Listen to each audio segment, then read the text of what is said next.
بسا اوقات بہت سی محنتوں کا نتیجہ انسان دیکھتا ہے کہ ضائع چلا گیا. میں نے 10 سال محنت کی، حاصل کوئی نہیں نکلا. یہ ثمرات کیا ہیں؟ محنتوں کے ثمرات کا ضیاع. کوشش آپ نے کی، قسمت کی خوبی دیکھی ہے، ٹوٹی کہاں کمن، 2-4 ہاتھ جب کے لبے بام رہ گئے. Be prepared. ایک شاعر کے یہ اشعار ہیں، وہ کمیونسٹ تھا، میں نام بھی نہیں لیتا، لیکن یہ کہ یہ اسی انقلابی، چونکہ ان کا بھی ایک انقلابی نظریہ ہے، انقلابی عمل میں یہ سارے مراحل آتے ہیں. کوئی سیٹ بیک آیا، فرض کیجئے کوئی ناکامی ہو گئی، تو اپنے ساتھیوں کو دل بندھانے کے لیے یہ فصل امیدوں کی ہمدم اس بار بھی غارت جائے گی، سب محنت صبحوں شاموں کی اب کے بھی اکارت جائے گی. میرے نبی کے ثمرات کا جو لفظ یہاں آیا ہے، وَنَقْصٍ مِّنَ الْأَمْوَالِ وَالْأَنفُسِ وَالثَّمَرَاتِ، سب محنت صبحوں شاموں کی اب کے بھی اکارت جائے گی. دھرتی کے کونوں کھدروں میں پھر اپنے لہو کی کھاد بھرو، پھر مٹی سینچو اشکوں سے، پھر اگلی رت کی فکر کرو، پھر اگلی رت کی فکر کرو، جب پھر ایک بار اجڑنا ہے. ایک فصل پکی تو بھر پایا، تب تک تو یہی کچھ کرنا ہے. ایک مقصد ہے سامنے، انقلاب برپا کرنا ہے. ایک کوشش ناکام ہو جائے کوئی پرواہ نہیں، نیکسٹ. پھر تیار رہو ناکامی کے لیے. ایسا نہ ہو جو انگریزی میں کہتے ہیں hope for the best but be prepared for the worst. ایسا نہ ہو کہ دوسری مرتبہ ناکام ہو کے بددل ہو جاؤ، تمہاری ہمتیں جواب دے جائیں. نہیں، پہلے سے تیار رہو کہ دوسری مرتبہ بھی ناکامی آئے تو آئے، لیکن جب تک کہ کامیابی حاصل نہیں ہوتی ہمیں یہ کام کیے چلے جائیں. دیکھیے سیرت میں آیا کہ نہیں یہ واقعہ. بدر میں مسلمانوں کو فتح ہوئی تو احد میں زک پہنچی کہ نہیں؟ 70 صحابہ شہید ہوئے کہ نہیں؟ اگر ان کی ہمتیں جواب دے جاتی تو گاڑی کیسے چلتی آگے؟ تو فرمایا وَلَنَبْلُوَنَّكُمْ بِشَيْءٍ مِّنَ الْخَوْفِ وَالْجُوعِ وَنَقْصٍ مِّنَ الْأَمْوَالِ وَالْأَنفُسِ وَالثَّمَرَاتِ. ہم تمہیں لازم آزمائیں گے، خوف کی کیفیت سے، فقر و فاقے کی کیفیت سے، بھوک سے، جان کے نقصان سے، مال کے نقصان سے، محنتوں کے حاصل کے ضائع ہو جانے سے.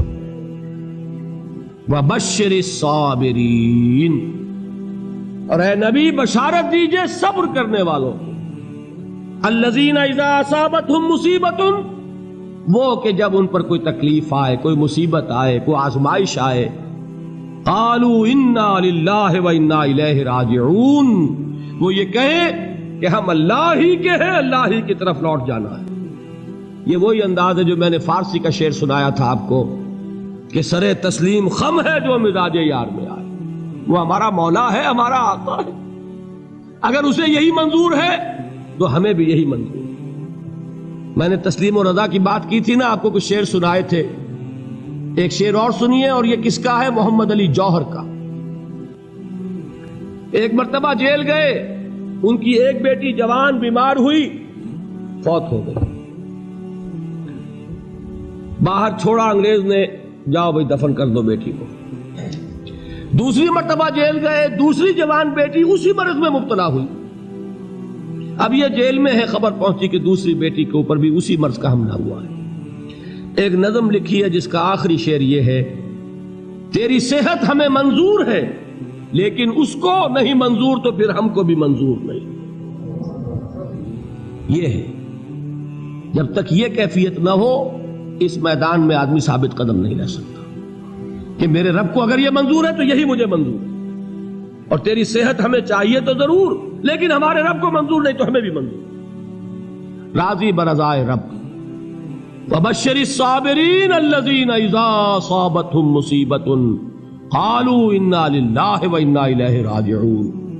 نہ شود نصیب دشمن کے شود ہلاک تیغت، سرے دوستہ سلامت کے تو خنجر آزمائے. اولئک علیہم صلوات من ربہم ورحمہ، یہی ہیں وہ لوگ جن پر ان کے رب کی طرف سے عنایتیں ہیں اور رحمتیں ہیں.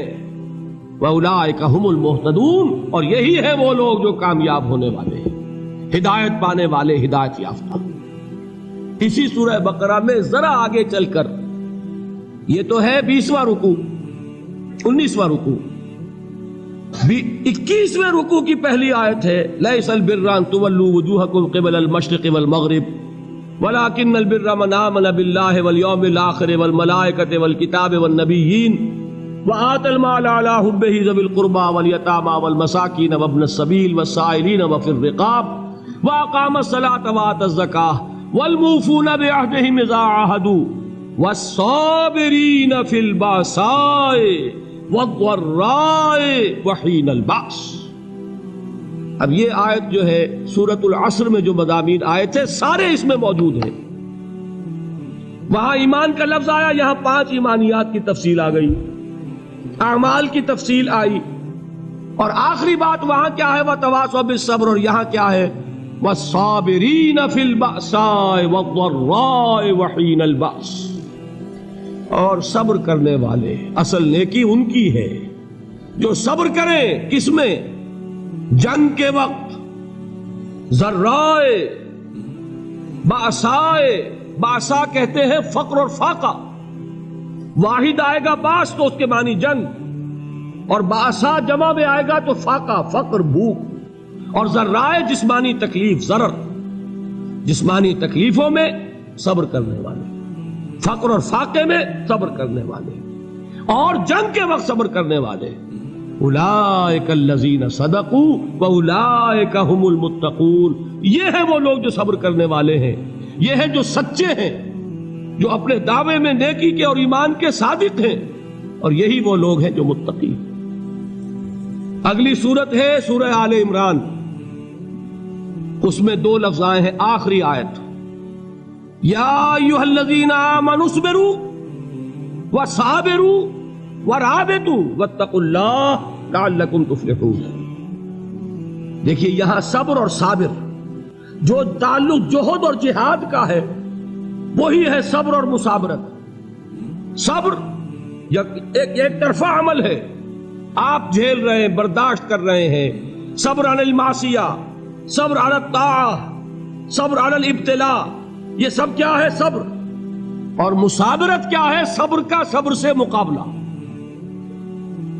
یہ سورہ آل عمران، اب وقت نہیں ہے، میں آپ کو سناتا اللہ تعالیٰ نے کیسے کیسے مسلمانوں سے کہا، مسلمانوں تمہیں زک پہنچی ہے تو انہیں بھی تو پہنچی تھی، ان کے 70 نہیں مارے گئے تھے بدر میں، ان کے حوصلے جو ہیں وہ تو پست نہیں ہوئے، وہ اگلے سال آ گئے تم پر چڑھائی کر کے، تم کیوں اتنا برا مان رہے ہو؟ تمہارے دل اتنے زخمی کیوں ہو گئے؟ تمہیں تکلیف پہنچتی ہے تو انہیں بھی پہنچتی ہے۔ اپنی غیرت جو ہے ہمیں ذرا اس کا جائزہ لینا چاہیے۔ لوگ باطل نظریات کے لیے کتنی قربانیاں دے رہے ہیں، لوگ باطل چیزوں کے فروغ کے لیے کتنی محنتیں کر رہے ہیں۔ جیسا کہ میں نے ابھی کہا تھا، اسی غیرت کو چیلنج کرنے کے لیے، ذرا آپ کی حمیت دینی کو جوش دلانے کے لیے، قادیانی نوجوان کتنی تعداد میں اپنے آپ کو دین کے لیے وقف کرتا ہے، اور آپ کتنے نوجوان ہیں جو اپنے آپ کو دین کے لیے وقف کرتے ہیں، اور ہوں وہ کھاتے پیتے گھرانوں کے لوگ۔ یہ نہیں ہے کہ اگر کوئی اور کام نہیں کر سکتا تو پھر یہ ہے کہ وہ دین کے کام میں لگ جائے۔ باصلاحیت لوگ، کھاتے پیتے لوگ، ذہنی استعداد رکھنے والے لوگ، اونچے گھرانوں کے لوگ، وہ وقف کریں اپنے آپ کو دین کے لیے۔ اس کے بغیر کیسے باہر آ جائے گی، کیسے رونق آ جائے گی؟ تو دنیا میں باطل نظریات والے جو ہیں، یہ بات کہی گئی ہے، مسلمانوں تم اگر توحید کے لیے لڑ رہے ہو، دیکھتے نہیں ابو جہل کو، اس نے گردن کٹوائی ہے شرک کے لیے، شرک کے لیے گردن کٹوائے، اور تم توحید کے لیے گردن کٹوانے کو تیار نہ ہو۔ اس نے گردن کٹوائی کہ نہیں کٹوائی؟ اور کس طرح کٹوائی ہے؟ کیونکہ بڑا متکبر قسم کا، فرعون قسم کا شخص تھا، جب گردن کاٹنے لگے تو کہتا ہے ذرا نیچے سے کاٹنا، تاکہ جب تم نیزے کے اوپر چڑھاؤ میرے سر کو تو اونچا نظر آئے، معلوم ہو سردار کا سر۔ وہ بدبخت مرتے ہوئے بھی جو اس کی یہ کیفیت تھی نا، اس کو ذہن میں رکھیے۔ تو یہ اس لوگوں نے قربانیاں دی، جانیں دی، تو فرمایا اگر تم ان سے زیادہ قربانی نہیں دو گے، جو نوٹ کر لیجئے اس کو، مجرد اگر حق کو غالب کرنا اللہ کے ذمے ہو تو آنے واحد میں غالب کر دے گا، تمہیں تکلیف ہی دینے کی ضرورت نہیں۔ سمجھ رہے؟ کیا اللہ کے مقابلے میں کوئی باطل کی طاقت ٹھہر سکتی ہے؟ یہ تمہارے ایمان کا امتحان ہے، یہ تمہارے خلوص کی آزمائش ہے، یہ تمہارے امتحان کا ثبوت درکار ہے کہ اللہ تعالیٰ دیکھنا چاہتا ہے تم اس کے لیے اپنی جانیں قربان کرنے کو تیار ہو کہ نہیں، تم اس کے لیے تن من دھن لگانے کو تیار ہو کہ نہیں۔ اور یہ جان لو کہ اگر کفار اور مشرکین اور ملحدین اور باطل نظریات والے وہ جو کچھ قربانیاں اپنے باطل نظریات کے لیے دے رہے ہیں ان سے زیادہ اگر تم نہیں دو گے تو حق غالب نہیں ہوگا۔ انہوں نے جو صبر کیا ہے اپنے باطل نظریات پر، اگر تم اس سے زیادہ صبر کا ثبوت نہیں دو گے اپنے اس حق پر تو حق غالب نہیں ہوگا۔ اس لیے فرمایا یا ایھا الذین آمنوا اصبروا وصابروا، نہ صرف یہ کہ صبر کرو بلکہ صبر میں اپنے دشمنوں سے آگے نکلو، ان کے صبر سے بڑھ کر صبر کرو۔ ورابطوا، مرابطہ کہتے ہیں چوکس رہنا، ہوشیار، پہرا دو، ایسا نہ ہو کہ دشمن جو ہے غفلت میں تمہارے اوپر کوئی حملہ جو ہے کر بیٹھے۔ واتقوا اللہ، اور اللہ کا تقوی اختیار کرو، لعلکم تفلحون، تاکہ تم فلاح پاؤ۔